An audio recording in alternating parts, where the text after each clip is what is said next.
Welcome to the September episode of County Connection, where we talk about events, programs, and services offered by Summit County government. We have a great show lined up for you this month. We're going to be talking about Suicide Awareness Month, the CSU Extension Master Gardener Program, and the Swan River Restoration Project. Thanks for joining us. My name is Julie Suter, Public Affairs Coordinator for Summit County.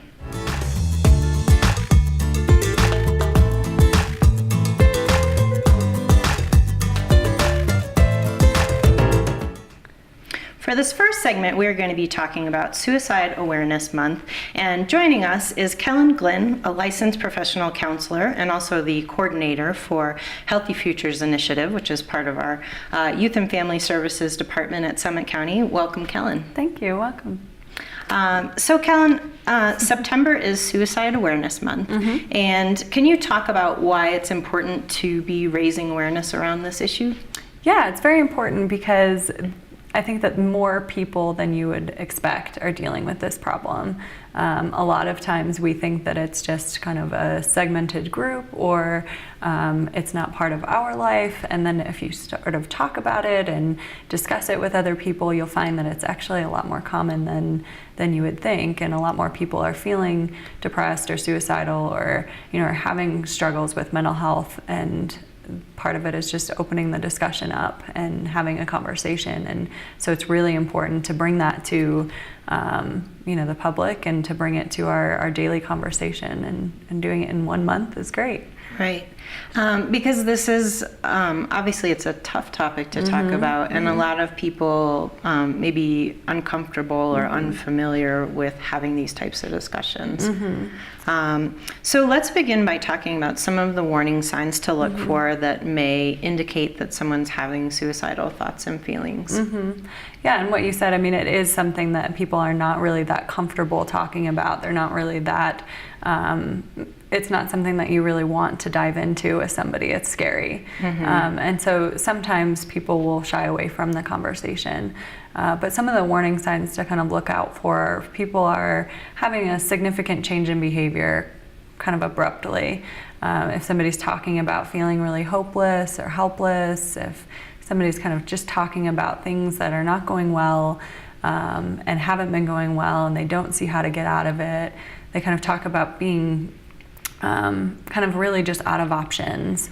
Somebody feeling hopeless and helpless is kind of the big trigger and warning sign. Okay. Somebody also who might be starting to withdraw from their family and friends, trying to back away, not taking part in the activities that they really like to usually enjoy. Somebody who has that change of behavior that you just notice something might be off. A lot of times people, and a lot of times people don't know this, but sometimes when people are feeling suicidal, they'll kind of feel a sense of peace after they've made a decision to commit suicide or to follow through. And it's almost like a relief for them to feel like they've made that choice, that they want to do that. And that's kind of a big warning sign. Okay. If they've been talking about being helpless, they've been talking about things being really negative and bad, and not having a lot of hope for the future, and then all of a sudden they have this sort of sense of peacefulness, and that's kind of a big sign. Okay. And so if you see this, any of these warning signs in a family member or friend or coworker or loved one, what should you do?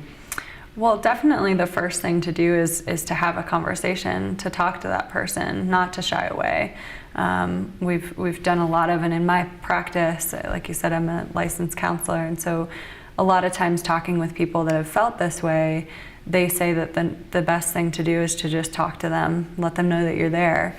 So as we talked about, it's kind of a scary subject, but if you shy away from it, then the person stays isolated. They stay feeling like they're all alone. And that's the biggest thing to confront, is to just say, hey, I'm here for you.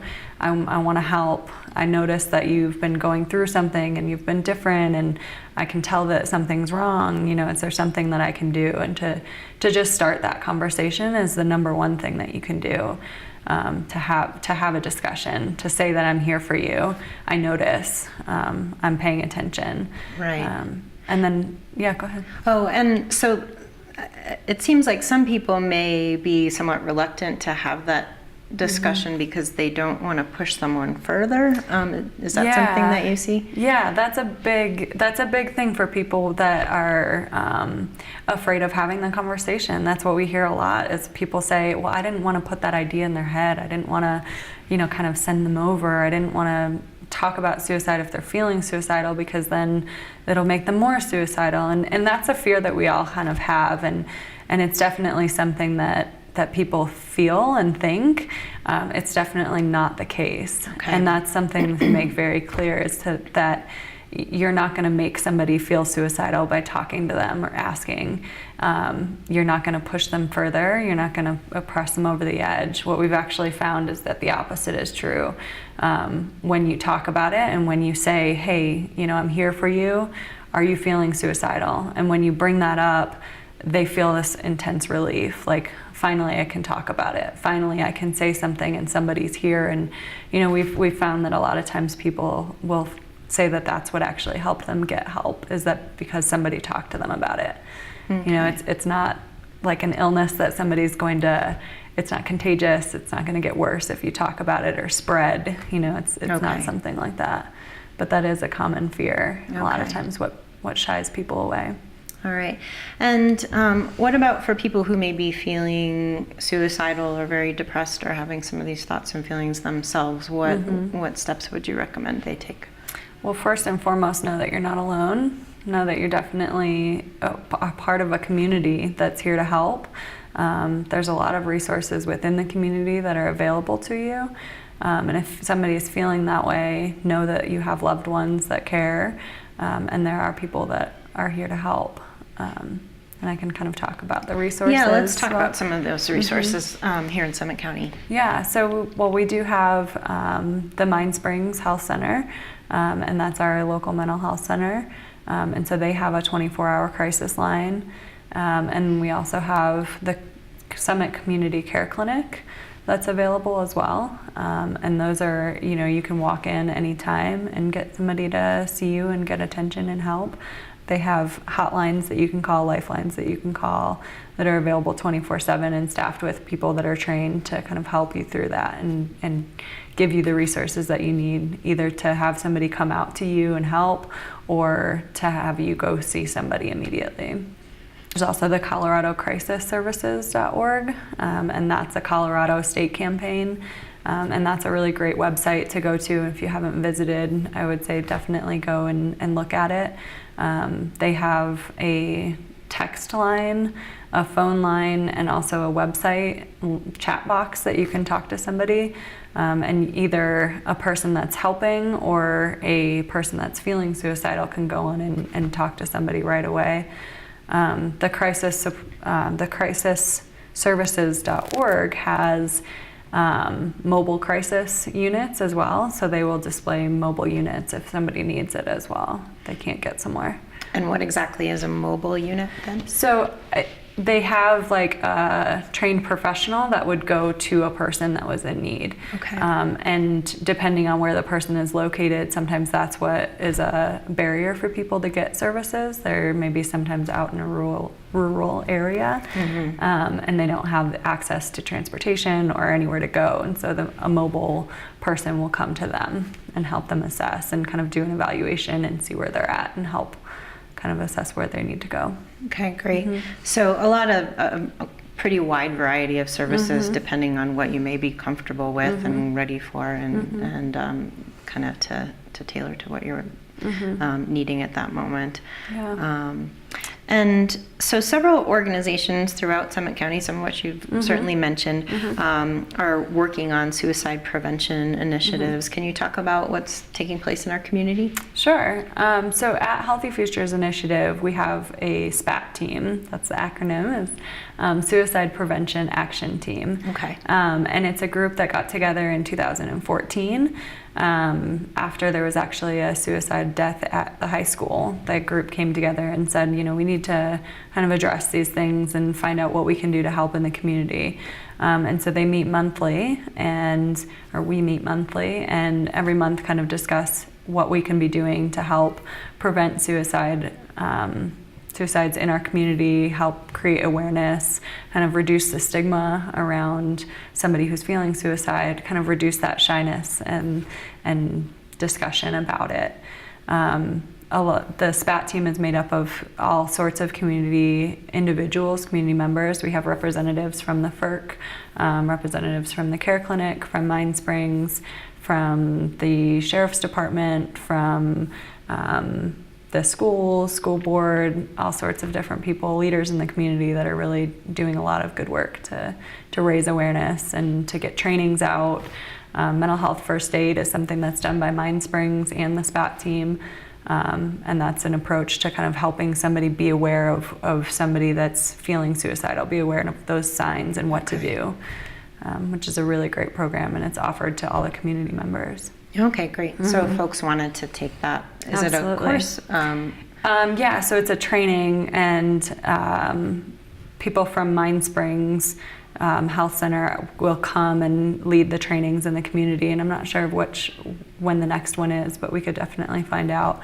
And yeah, they give a course, and it's very similar to a physical first aid training that you may have gone to or that somebody may be more familiar with. But it's a similar approach, which is great for the idea of mental illness and mental health being similar to our physical body and our physical illnesses and physical health. And it's that same approach of, if somebody's feeling this way and if you notice these certain signs and symptoms, here's what to do, and here's how to approach a person, and here's how to kind of deal with any sort of mental health. And it's not just suicide awareness, it's any sort of mental health issue that might be going on. It's a very great program. Excellent. So Kellen, if folks want to follow up with you directly to get more information from Healthy Futures, how would they go about doing that? Yeah, so you can contact us online. We do have just on the county website. You can go to a Healthy Futures tab. My phone number directly is 970-668-4035. And then we also are on Facebook and Twitter as well. And you just look for Healthy Futures Initiative. Excellent. Yeah. All right. Is there anything else that you'd like to add about Suicide Awareness Month or suicide prevention in general? Yeah, so I guess the biggest takeaway that I would want people to know is that there's people here for you. There's help in the community. There's, you're not alone if you're feeling that way.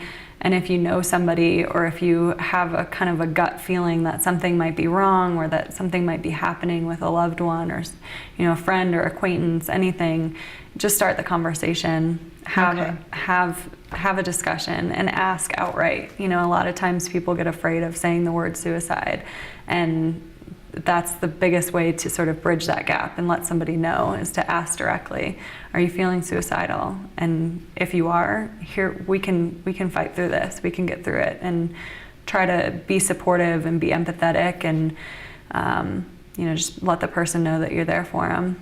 And that's all we can do. All right. Well, great advice. Yeah, thank you. Well, thanks so much for sitting down with us and sharing all this great information, and for doing the work that you do to promote awareness around suicide prevention. Thank you. So we're going to take a quick break, and when we come back, we're going to be talking about the Master Gardener program through CSU Extension.